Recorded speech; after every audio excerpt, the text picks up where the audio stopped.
So we've talked about y equals ln of x, the natural log function, and we've talked about y equals e to the x. But what about other bases? Can we take the derivatives of other bases? And the answer is yes, we can take derivatives of other bases, and we can integrate with respect to other bases too. So we're going to see that in this section. So we talked about this before.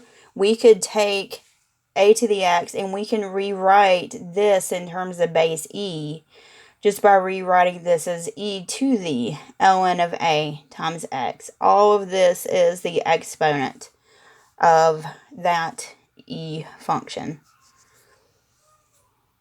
So we said before, if a is equal to 1, this is not a very exciting function because 1 to any number is always 1. So it's just going to be a constant function. It's going to be a straight line there. We can define a logarithmic function to any base other than e by rewriting it this way. We have the log base a of x. So that's going to be equal to 1 over the ln of x. 1 over the ln of a times ln of x. And that definition is actually going to help us to be able to bounce back and forth between differentiation and integration for something other than the ln function. So we're going to see things like, what if we want to take the derivative with respect to x of the log base 2 of x? Well, we could use this definition and we could rewrite this as 1 over the ln of 2 times the ln of x. And that's really just your change of base formula. Applying the change of base formula to that, but using that natural log instead of the common log. So then if we were to take the derivative of that, this guy is a constant. So it would be 1 over the ln of 2. And the derivative of ln of x is 1 over x. So we're going to see where those derivative rules come from. But before we do that, let's kind of recap some of those log properties. If we take the log to base a of 1, we're always going to get 0. We have a product property, splitting the log of a product into 2 logs. We have a power property. We can bring that power down. And then we have a quotient property. The log base a of x over y, we can split into the difference of 2 logs. We've also talked about inverse functions. So if y equals a to the x, then the inverse can be written in terms of the log. We can also rewrite this as a logarithmic function by identifying the base, which is a, and the exponent, which is x. So then we've got that rewrite here of this particular function. Keep in mind, this is 1 to 1. So it passes the horizontal line test, and it's a function, so it passes the vertical line test, which means it has to have an inverse function. So that inverse function would be log base a of x. So then these two properties are actually derived from using the fact that if we take a function with its composite and composite it with its inverse, we'll get x. So if I replace that x with this guy, then I would get x, because remember, these are inverses of each other. And then if I take the log base a of x and form the composite with a of x, then I would also get x, just using those properties of composites and inverses, knowing that they're inverses of each other.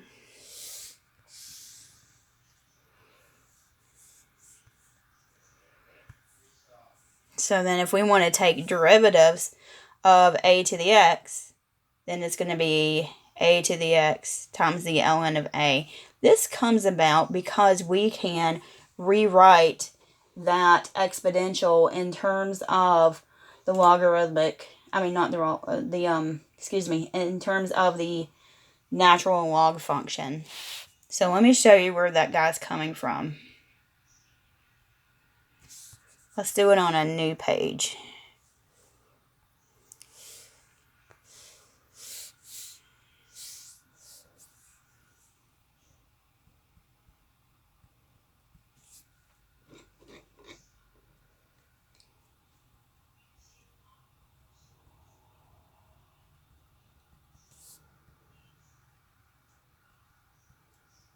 And keep in mind, a is a number. It is not a variable here.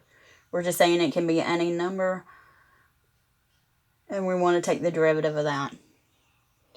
So then recall, if we want to prove that, a to the x can be rewritten as e to the ln of a, that number, times x.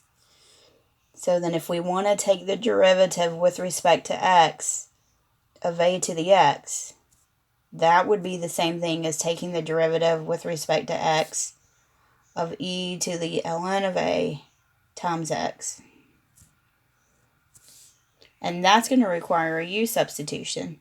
So if we let u be that exponent, ln of a times x, then the derivative would be the ln of a. Keep in mind, the ln of a is just a number. So this says a number times x. And the derivative of a number times x is going to be just that number. So then we would do our rewrite. This would be e to the u. Rewriting this guy. This says we want to take the derivative. And if we take the derivative of e to the u, it's e to the u times du.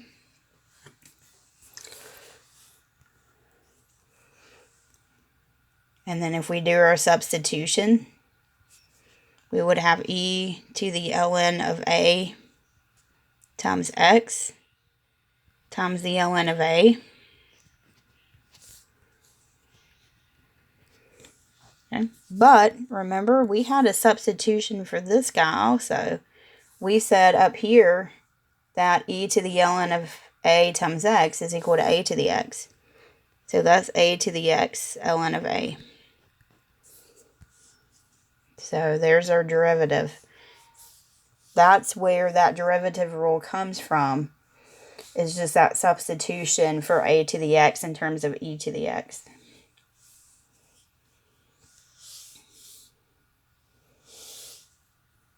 So then if we were to do a u substitution, it would be ln of a times a to the u times the derivative of whatever that exponent would be.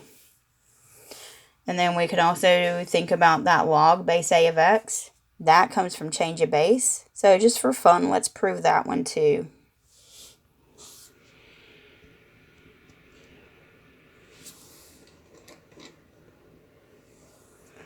We want to take the derivative with respect to x of the log base a of x. And we are saying it's equal to 1 over ln of a times x. So d over dx log base a of x.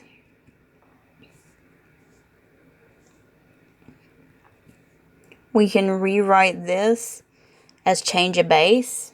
So that would say ln of x over ln of a.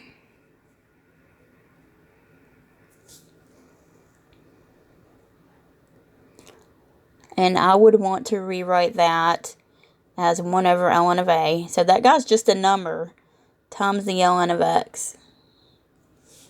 So then when we take that derivative, this is a number times ln of x.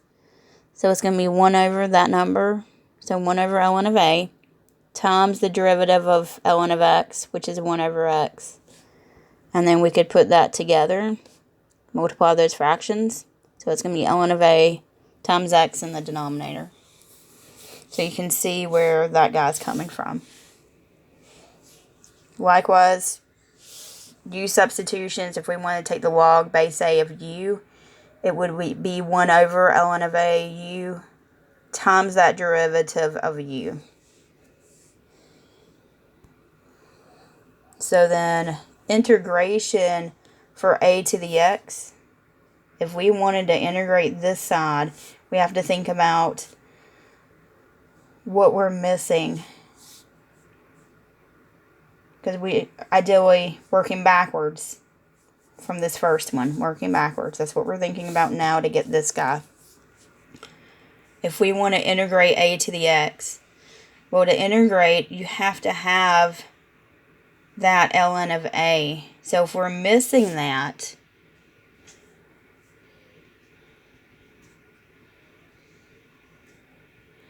if we're missing that ln of a, we can multiply it in. Thinking about that u substitution again. As long as we compensate with 1 over the ln of a. So then that's where this piece is coming from. And we'll see this more once we start doing some problems. And then just some definitions for e. If we take the limit as x approaches infinity of 1 plus 1 over x to the x, we could get that common denominator to rewrite this way. That is your definition of the number e. So e is about 2.71. If you were to take this limit, by definition, it's going to be that irrational number e.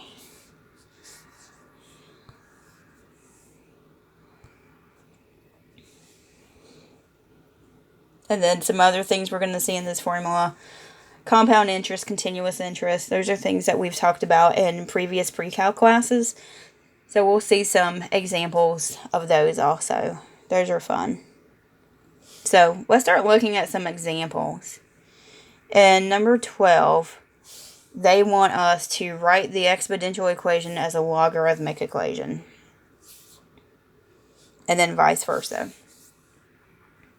So let's look at A. To rewrite this is an exponential. To rewrite this as a logarithmic, we need to identify the base and we need to identify the exponent.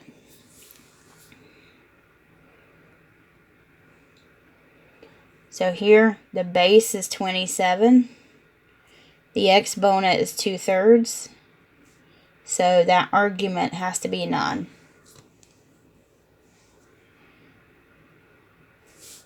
B, we can do the same thing. Rewrite. Identify the base. Base is 16. Exponent's 3/4. Exponent always goes on the other side of the equals. Argument's going to be 8.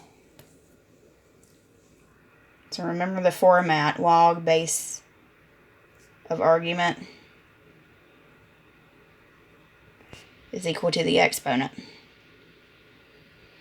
There's a review of logarithms and exponents, a more extensive review in Blackboard. If you feel like you need it, feel free to go in and look at those. I really slow this process down in those videos. 14, we have a logarithmic equation, so let's rewrite it as an exponential. We need to identify the base. So the base is 3. The exponent's -2, and that's going to be equal to 1/9. And then in 49, we have an exponential. We want to write it as a logarithmic. So we need to identify the base. Base is 49. Exponent is 1/2. That goes on the other side of the equals. The argument is 7.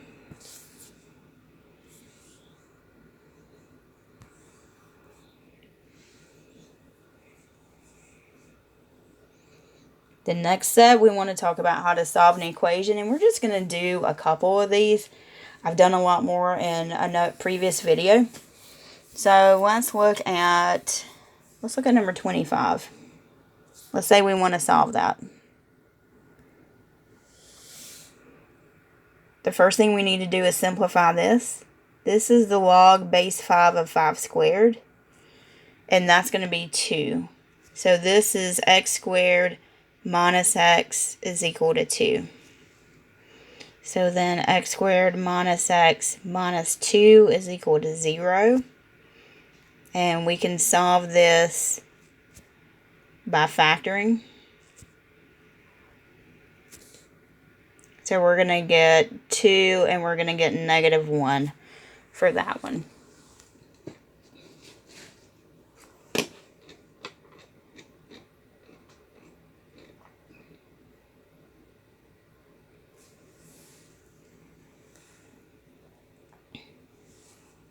Let's look at 28. So to solve 28, we could start by taking the logarithm of both sides.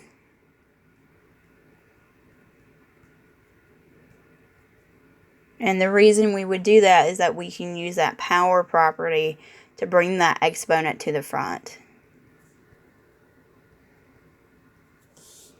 And then we can divide both sides by negative 2 ln of 6.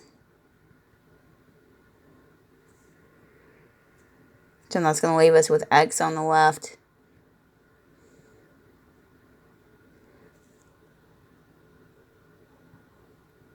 And I'm just going to move that negative to the top. And then I'm going to rewrite this denominator. 2 ln of 6 is the same thing as ln of 6 squared, which is the ln of 36. So that's as simple as we can get.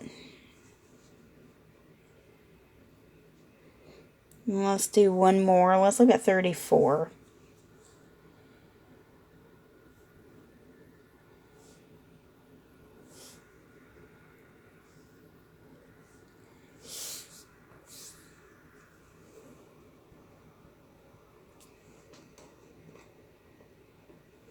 We have the log base 10. So this is common log. The t minus 3 is equal to 2.6. We can rewrite this as an exponential function. Base is 10, exponent's 2.6. That's going to be equal to the argument, t minus 3. To solve this for t, we would add 3 to both sides.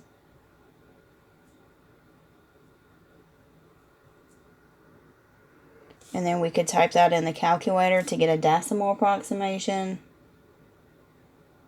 And that's what I got.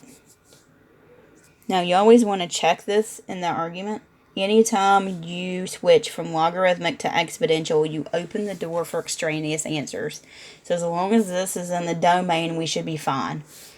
So if we were to type in a 401 and some change, well, 401 minus 3 is a positive number.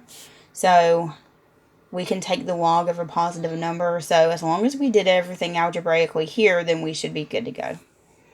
And we did do everything algebraically there correctly, so we're good.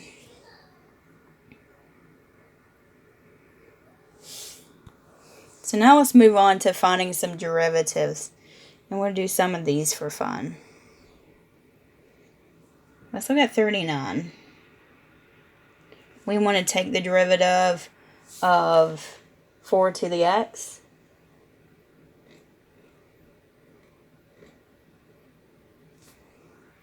So that's your a to the x rule. And the derivative of a to the x is a to the x times the ln of a.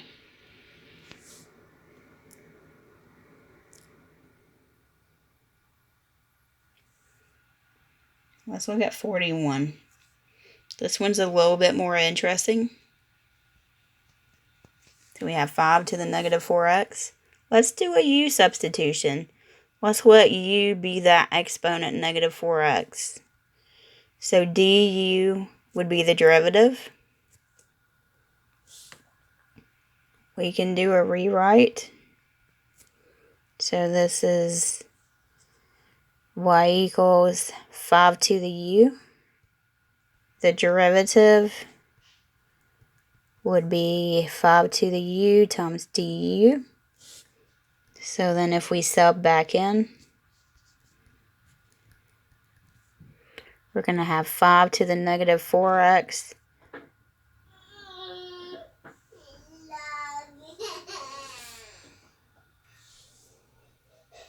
so I think we have a mistake here. Let's go back to a rewrite. We have y equals 5 to the u. When we take the derivative of 5 to the u, it's going to be 5 to the u times ln of 5 times du. So don't forget that a to the u rule. 5 to the u times the ln of the base times du. So then if we substitute back in, our u was negative 4x. So this is 5 to the negative 4x times the ln of 5 times du, which is negative 4.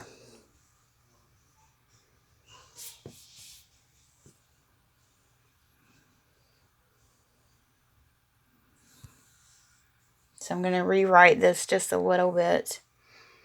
We have negative 4 ln of 5. And then I'm going to rewrite this exponential term as 5 to the 4x. And we could even rewrite that. So lots of different ways to write that final answer. This would have been fine. This guy would have been fine. We could rewrite that. 5 to the 4th is 625. So we could rewrite that as 625 to the x. Either way, you're going to have that final answer. Let's look at another one.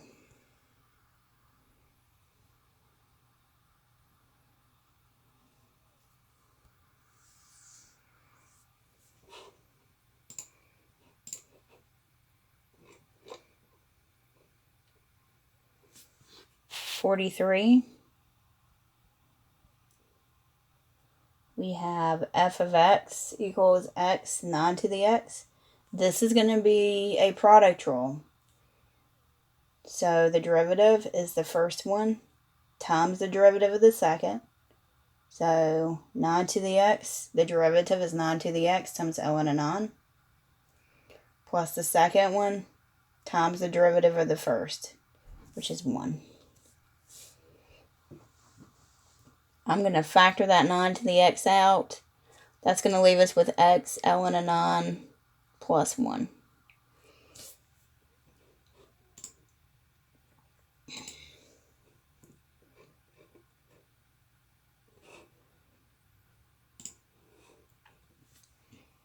(45).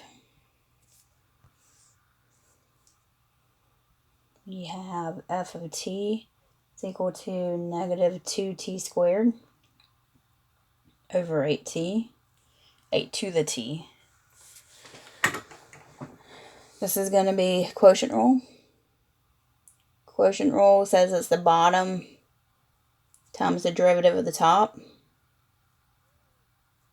minus the top times the derivative of the bottom over the bottom squared.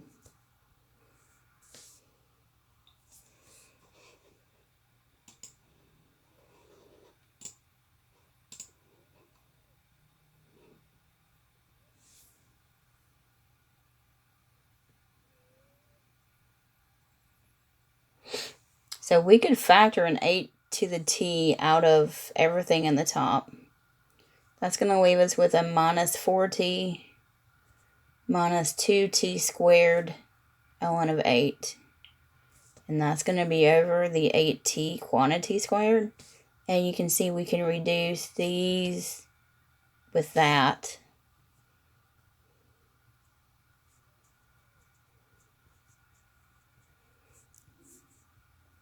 To get this as our final answer.